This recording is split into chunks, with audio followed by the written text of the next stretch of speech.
Apocalypse de Jean, chapitre 6. Je regardais quand l'agneau ouvrit un des 7 sceaux, et j'entendis l'un des 4 êtres vivants qui disait comme d'une voix de tonnerre, « Viens !» Je regardai, et voici parut un cheval blanc.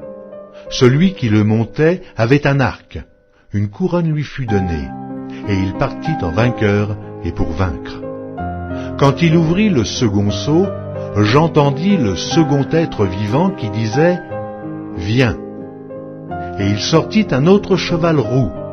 Celui qui le montait reçut le pouvoir d'enlever la paix de la terre, afin que les hommes s'égorgeassent les uns les autres.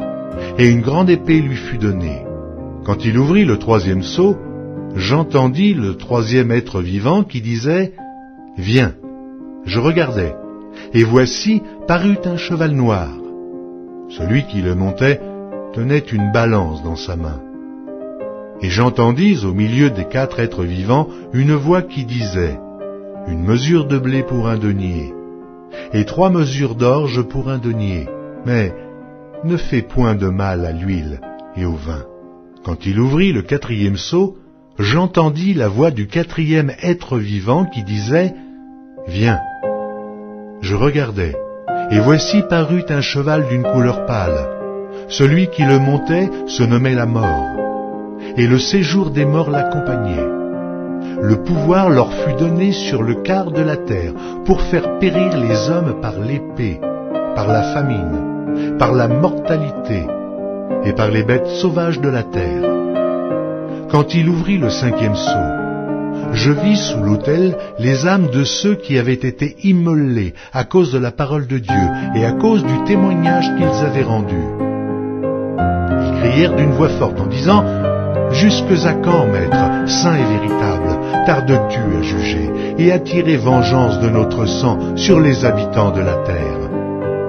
Une robe blanche fut donnée à chacun d'eux, et il leur fut dit de se tenir en repos quelque temps encore, jusqu'à ce que fût complet le nombre de leurs compagnons de service et de leurs frères, qui devaient être mis à mort comme eux. Je regardai quand il ouvrit le 6e sceau.